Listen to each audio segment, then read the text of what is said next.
phase is locked and ready to fire, sir. Illogical.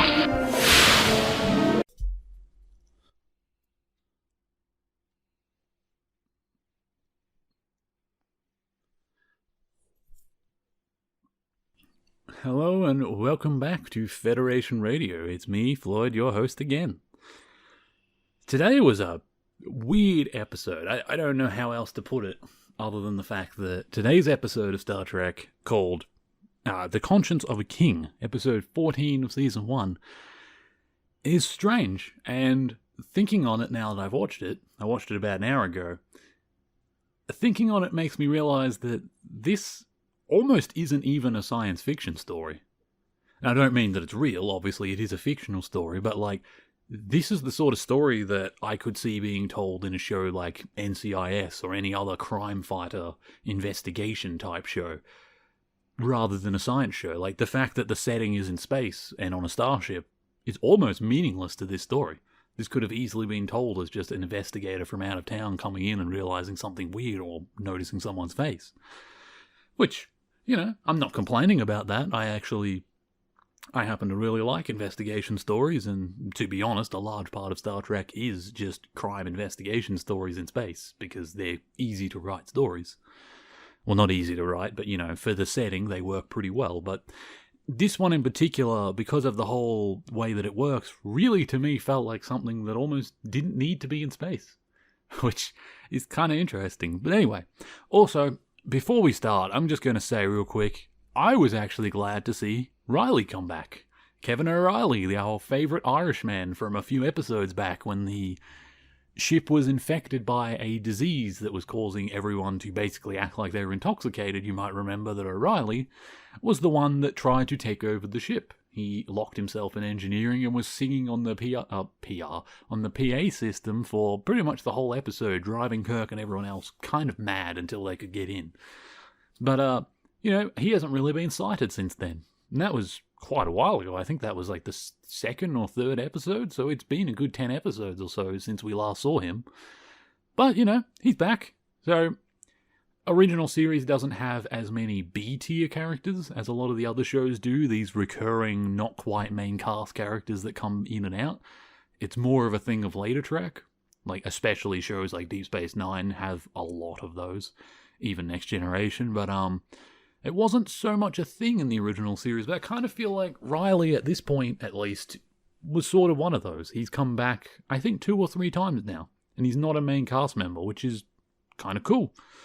Anyway, so this is a story, and I don't really want to break down every moment of this episode, because it kind of feels pointless doing that, because this episode's pretty simple, and honestly, no need to break down each point. So this is a story of a war criminal, basically. We get told this man, Kodos, was his name, Kodos the Executor. And Kodos the Executor ran a planet, I believe it was Tarsus 4 or Tarsus something. I didn't actually make note of what the planet was, but it doesn't matter. He was running a planet. They don't go to the planet, so it doesn't matter.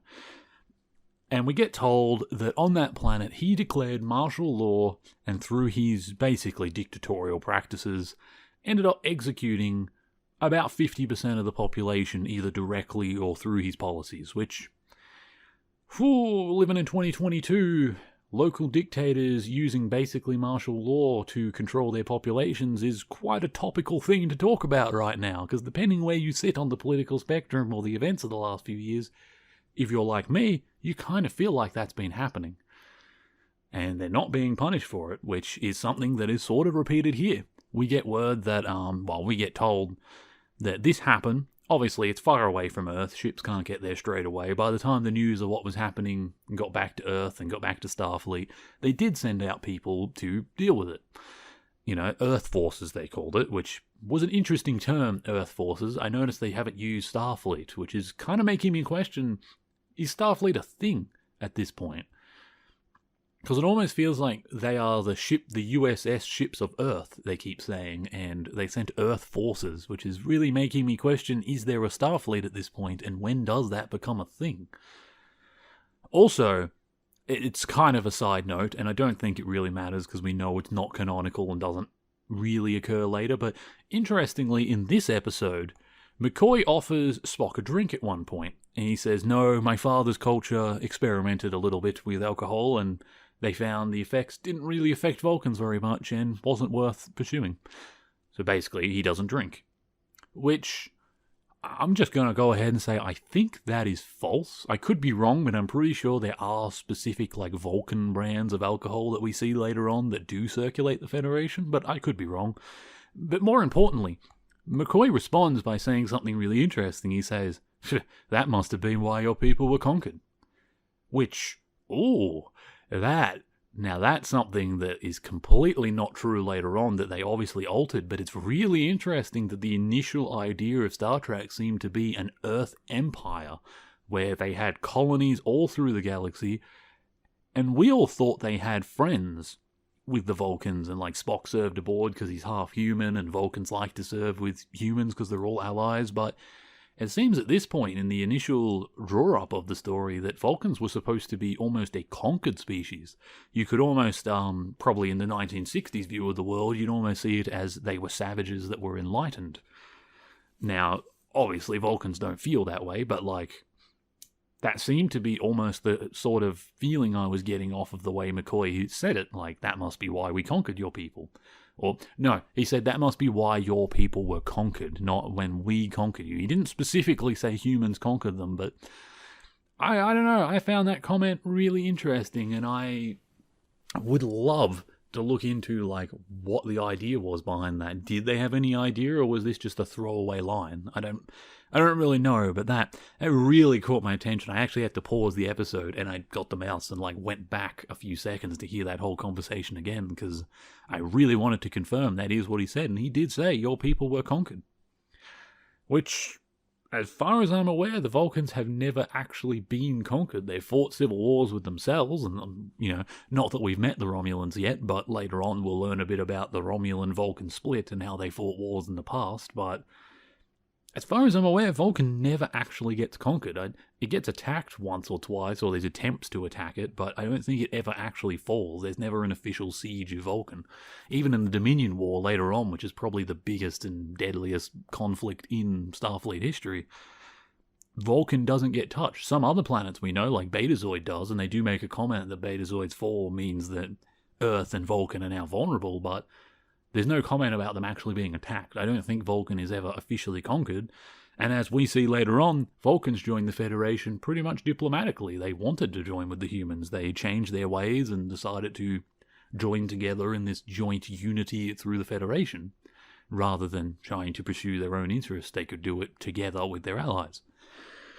So I don't know. Obviously none of that had been written yet at this point, but it is interesting to me that it seems like the writing room back then had this idea that this would just be basically a human empire, which I think might have changed later on. We'll see. There's an episode called Babel later on where we learn a bit more about the Federation and it kind of gets fleshed out and we get to meet the Andorians and the Tellarites. But also there's some other stuff later on that happens that shows a bit more about how the Federation was formed and why an early Vulcan. So we'll get to that later, but yeah, this early idea that they had conquered almost feels like a mirror universe thing, which is really, really interesting to me, but we'll see. I am personally very interested to see when this sort of thing will change and when they really flesh out what Starfleet and the Federation are. But anyway, like I was saying, this episode is more about Kodos the Executioner, who is currently going by a different name, and is suspected by, what was his name? Tom. There's a guy named Tom who we see on the side of his face, he's got, realistically, it looks like a silk cloth that's covering his eye and half his head. Which, is exactly what it is, because they had very low budgets, but I think it's supposed to show, Kodos was truly a psychotic man. He gave his population all sorts of torment, and it wasn't just killing. In some, like Tom, it was just outright maimed and wounded. And then they were left to live, kind of almost in a cruel twist of fate of you get to exist. And that's all. But, Tom is with Captain Kirk and a few others from the ship watching a stage show, a theatre show.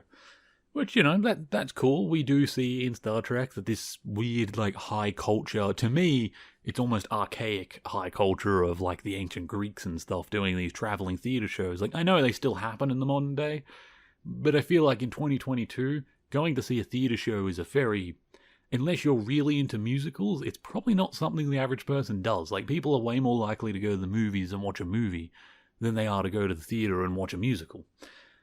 Maybe that's just the circles I travel in, but I just feel like that's more common.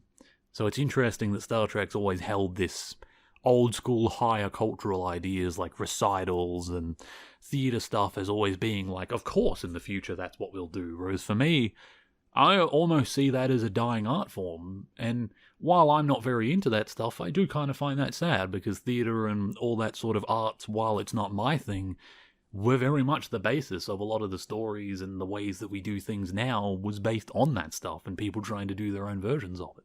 I mean, movies and TV shows like Star Trek in like 1,000 years ago would have been told by talented writers traveling with actors telling it directly through amphitheaters.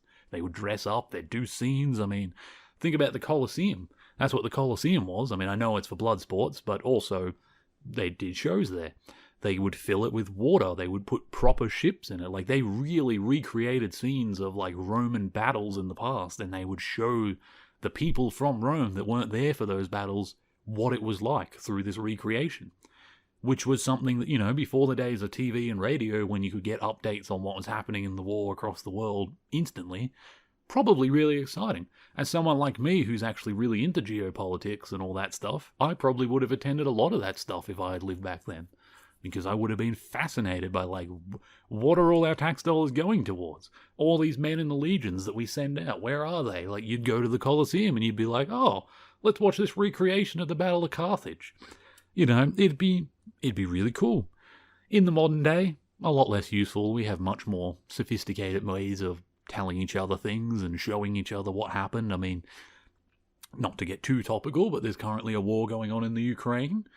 And, I live in Australia, which is basically the other side of the planet, and I right now could get my device out of my pocket, my phone, and I could look up and find footage and interviews and all sorts of things showing me exactly what's happening on both sides. And basically in real time. And, that's incredible and has never been a thing before. But, in a sci-fi setting, ironically, we almost go backwards in that kind of stuff because the travel time between planets and the information movement is a lot slower. Almost goes back to the old 1960s era of, like, having to wait for people to come with news instead of it all being instantaneous because the distance between planets makes that how it is. So it's interesting that maybe this idea in Star Trek is because of those distances. Maybe stage shows will make a comeback. Maybe in the far-flung future, musicals, we might have Martians, like humans that live on Mars, coming to Earth and doing stage shows and showing off, like, events that have happened on their worlds. Maybe it will make a comeback. Maybe Star Trek, once again, was predicting the future far better than even I, sitting in 2022, could ever imagine. Maybe in the future it will be a lot more like that. Maybe people will get sick of recordings and be like, I have a database of all the music that's ever been produced. What I want is to watch a musician play live. Again, I want to see that, so maybe traveling recitals and things will make a comeback one day. Who knows? But anyway, this is an episode more about this guy Kodo. So he's traveling under a false name, and this guy Tom on the planet is talking with Kirk, and he sort of leans over and says, I know that voice, and I know that face. That's Kodos the Executioner, I'm sure of it, Captain.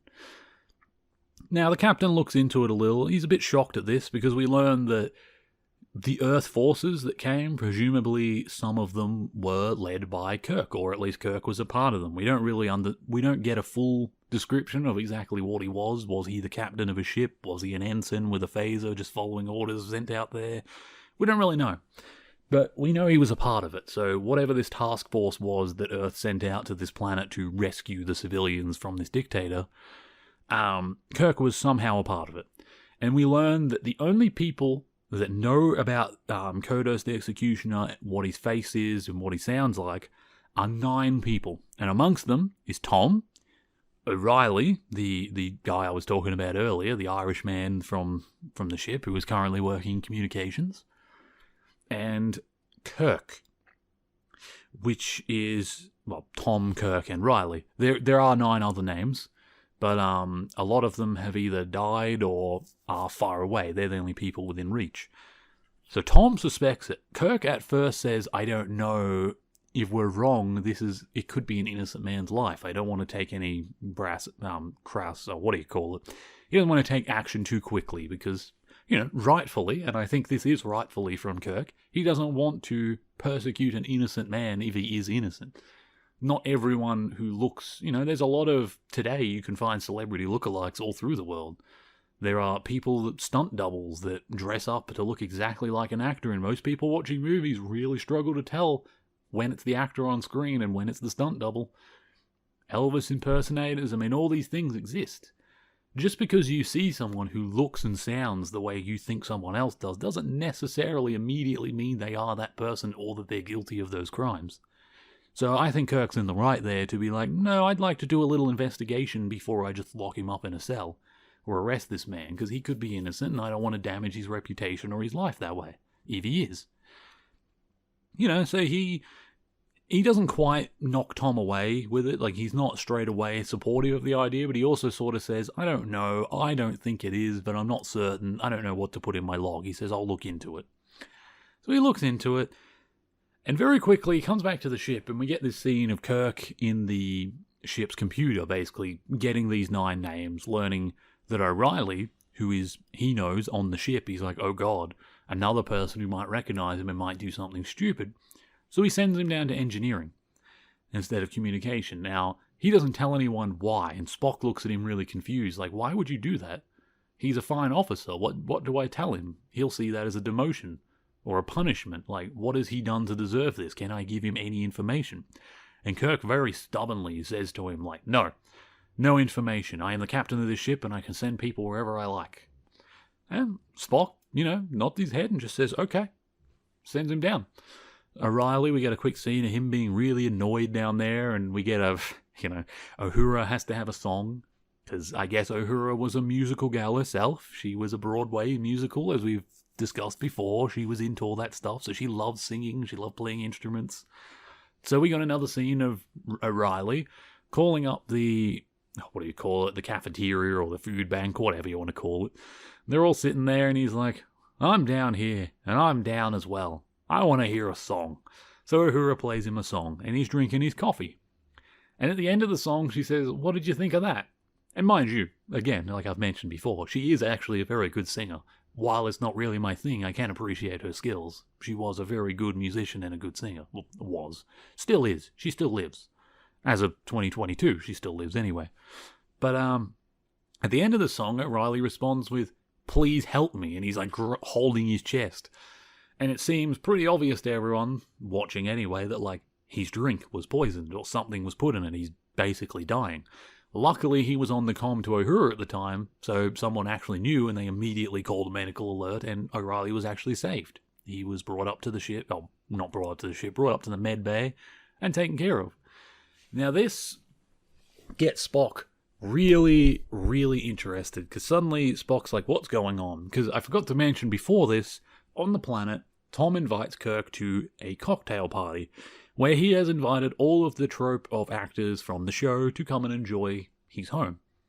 Mostly because he wants to get Kodos alone, he wants to confront him, and he wants Kirk to come and confront him with him.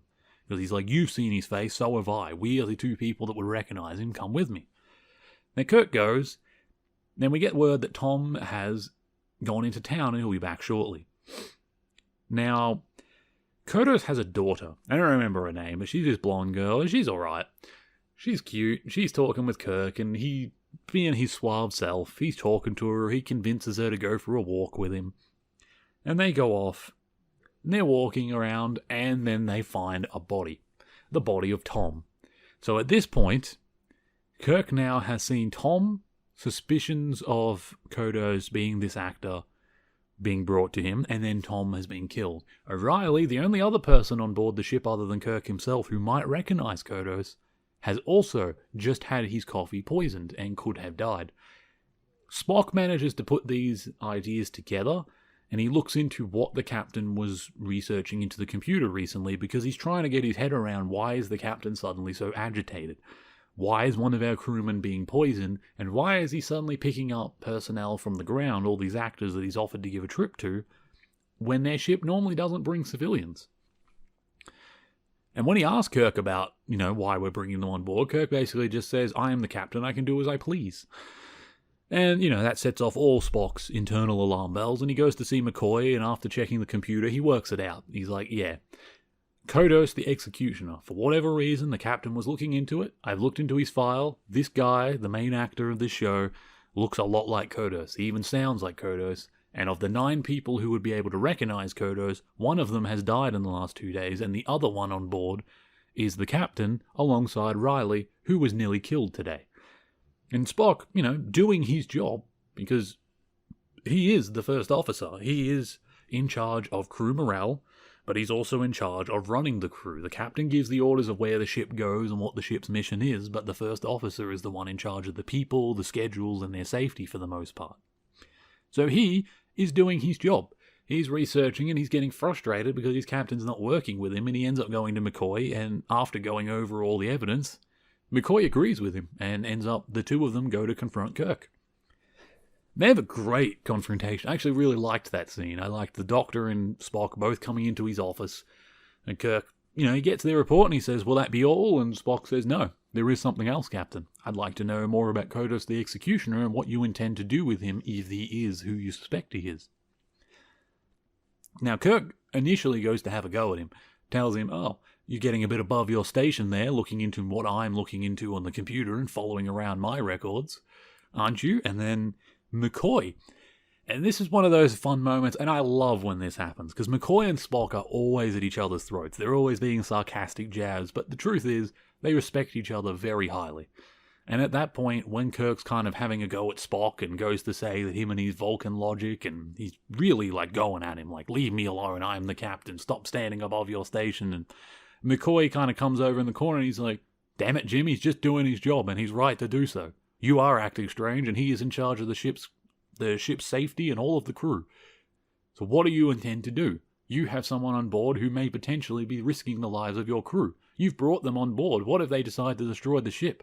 What if you're endangering everyone for a moral crusade? We need to know what it is that you're doing. Spock's doing the right thing, and I'm behind him. And I love that moment.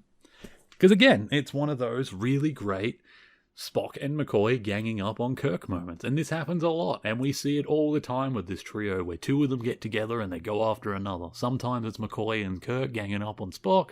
Sometimes it's McCoy and Spock ganging up on Kirk, and occasionally you even get the other of that. So, they're a fun trio. They're all friends, they all respect each other, they're all very close, but they also take their professions very, very seriously and are willing to back each other up when need be. So in the end, they realize that yes, Kodos is in fact this man. The problem is that when McCoy is doing the medical sampling that they've taken to test the DNA and all that stuff, the brainwaves, to try and work out, is this man actually Kodos? Do we have the right to take action here? And he's trying to get evidence for the captain physically, yes, physically, medically, I can tell you that is him. So he's doing that, and he files his log. And once again, I have to say, this is one of those moments where, why doesn't McCoy have an office? McCoy should have an office and a private space where he can file his reports without his patients overhearing, both for their privacy, but also for the ship's sake. If you're in the bed dying, you don't want to overhear your doctor barely a room away with not even a door closed between you saying, I don't believe the patient is going to make it, or something like that. You want him to be in an office. Yes, you might get a bit anxious about what is he saying in there, but you shouldn't be overhearing those types of things. But Riley overhears that he is basically back to full health. McCoy has saved him. Yes, his stuff was poisoned. He nearly died, but he's been saved. McCoy's a good doctor. Once again, he saves Riley. But Riley hears, or overhears him filing his report that says, I now am almost certain that this man is Kodos, the executioner. The captain has ordered me to keep Riley in here for a little while longer until the situation is sorted so that he won't do anything stupid. Riley hears this, of course. When the doctor leaves, Riley sneaks out. A few moments later, the doctor calls Kirk and says, I'm sorry to tell you this, Captain, but I just filed my report and I think Riley might have heard me. He's now missing. Then Kirk basically says, "You've made your point, Doctor," and he goes to call security, and they say, "I was just about to call you, Captain. Somebody's just taken a phaser out of the locker, and we're not sure who." And he says, "Security alert 2, which I think is the equivalent of yellow alert later on. And immediately, he knows what's happened. Riley, his parents have been killed. Like, we learn throughout the episode that Riley knows his face, unlike Kirk, not because his family, not because he was a part of the Earth Force that came to rescue them, but because he was a part of the civilians on the planet that were tortured. Riley's parents were killed by this man. So, you know, I don't blame Riley, and I don't think any of the other characters do either in the story. Like, fair enough. This man killed your family. Everyone seems to suspect that this man, this actor, is that man. They're now almost confident that it is that man. You get a phaser and you go to confront him. Kirk talks him down. Kirk sort of gets there first and holds his hand up and does the whole, "I will take care of this, please. Do not throw away your career. Do not throw away your life on this. I will take care of this. I promise you." And as far as we see throughout the rest of the episode, like, no mention of that is made. I don't think Kirk mentions what Riley did because Riley didn't shoot him. In the end, he surrendered the weapon and he backed down. So, you know, being a good captain, I don't think he mentions it. I don't think he puts it in the log. Like, why should Riley's career be threatened just because he tried to avenge his parents? Who wouldn't in that position? But, you know, Kirk then goes to confront Kodos, and the daughter of Kodos, the blonde girl that he had been talking to earlier, shows up. And we get a weird scene where she basically admits that she knows who her father really is. But to her, her father is an actor, a traveling actor, and that's all he needs to be. She doesn't want to hear anything about it, and she basically admits that it has not been Kodos that's been killing these men. She killed Tom. She poisoned Riley, and she almost, before this moment, there was an explosive that nearly set off engineering and would have blown up the ship. Almost happened. But they managed to stop it, and during the confrontation, she admits she did all of it. Not Kodos. Kodos is on the run, yes, he's changed his identity, and he's truly trying to be an actor at this point. But, you know, he is still a criminal. And I think in a lot of ways, he even says himself, like, "I'm getting old, the blood's getting thin," like, you can kind of see the guilt on his face. Like, it doesn't make it okay what he did, but he does realize now what a monster he was when he was younger. And I feel like he's kind of tired of running, or at least that's the feeling we get. And he's horrified. When he finds out what his daughter's been doing, he's like, "No, the guilt I live with, you shouldn't have to live with that." And he tries to talk her down, because she pulls out a phaser too, and holds it at Kirk, and says, "I know how to use this, Captain. You will not hurt my father. You will not take him away." And there's an interesting moment where Kirk sort of stands in front of Kodos and is like, "You need to put the phaser down," because he's like, you know, he wants to arrest Kodos. He wants to bring Kodos to justice. He doesn't just want vengeance. He's not here on some kind of crusade. He doesn't want to get revenge. He wants to put him on trial. He wants to have the whole Federation see him for what he really is and answer to the crimes that he did, which, you know, in real life we had the Nuremberg trials, and they're pretty famous. They're pretty popular. People should be held accountable for their crimes. I would like to see a lot more of that in the future, hint, hint. But, you know, an interesting thing happens, though. And it makes the episode really morally all over the place, and you don't really know what to feel about it. She goes to fire at Kirk, because at this point, you can kind of tell the camera angles they give you are like right in her eyes. We're looking deep into her eyes with it. And she's really good actress, I have to say. She really plays a deranged woman trying to protect her family so well. It's so believable. And she fires. You know, and for a moment it is tense. Even though I know Kirk's going to live, when I watch it, I still kind of feel that tension of like, oh God, she just shot at Kirk. And in that moment, Kodos steps forward, and he takes the shot for Kirk. And she just has a breakdown, because, you know, she did all this to protect her father, and now she's just killed him. So she just she drops to the ground, she drops the phaser, she doesn't know what to do, she's crying. Kirk walks forward, takes the phaser off her, and then he kind of looks down at Kodos, and there's this weird moment of, he doesn't say anything. And the way the episode ends is basically with, you know, the doctor telling Kirk that she will be treated. Basically, they've wiped her memories of recent events, so she won't remember that she's ever killed anyone. As far as she's aware, she will get the best treatment, and her father is still alive, off doing shows somewhere else. And they're going to keep it that way. And he confirms that, like, yes, she will be given the best treatment. Which, you know, she is a criminal. What she did was wrong, but I like that they also had the compassion to be like, she was also a little girl trying to defend her daddy. Little girls like their father, and sometimes they'll go too far with it. And she did. But he was also a monster, and I like that they sort of leave it open. Like, Kirk doesn't make a comment about Kodos. Did he redeem himself? Probably not. But I like that they left it open. Like, he did take a shot for Kirk. He put Kirk in a hell of a position where Kirk probably wanted to shoot at Kodos as much as any other survivor of that place.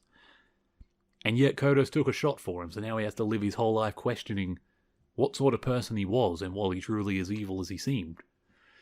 We don't know. And that's the thing, a lot of these things have two sides. Now, I don't see any justification for what they say he did, but like, we also don't get to see what he did. We don't know why he did it. He was on the run. He didn't fight to the death, so obviously he got away. I don't know. It's one of those episodes where they kind of leave it open-ended. They leave it up to you to determine what you think, and I don't know. Like I've said, people like Kodos deserve what they get. Frankly, I think him being shot at the end was probably a kinder way than rotting away whatever years he had left in prison. He just ended it. Being killed by his own daughter was kind of a weird way to do it. I don't know. Morally, I don't know what to think about it, so feel free to let me know. I'll try and make sure my email is in the description, because once again, I've forgotten to write it down. I tell you what, I'm going to say this right now in the podcast to pressure myself to do it next week. I'm going to write the email that I made down, and I'm going to put it on every damn page in this book that I make notes on, so that I will never again forget what it is, because every week I say I can't remember, and I don't remember. So I'm going to get that email, and I'm going to put it in the description of this podcast, and feel free to email me through any of your thoughts about this, and what you think should have happened. How do you feel about people like this? Do you think the Nuremberg trials and things like that give justice? Do you think making a stage show of these people that have committed war crimes actually helps anyone? I've seen some people say that it just creates more pain. Like the Jewish survivors that watched the Nuremberg trial probably didn't really get any satisfaction out of it. These people were just going to rot in the cell and probably be treated better than they were for the rest of their life, so is that really justice? Did he deserve to be shot? You know, is this a situation that you don't think could ever happen? Which, you know, let's be real, it is still happening. There are still war criminals alive and amongst us today who are not being held accountable, and that's a shame. But yeah, that's it for today. That's The Conscience of a King. I didn't think to look at what next week's episode is, so I can't tell you the title, but that's fine. We'll go through it all next week. Thanks for listening, and I'll see you all next week. Bye for now.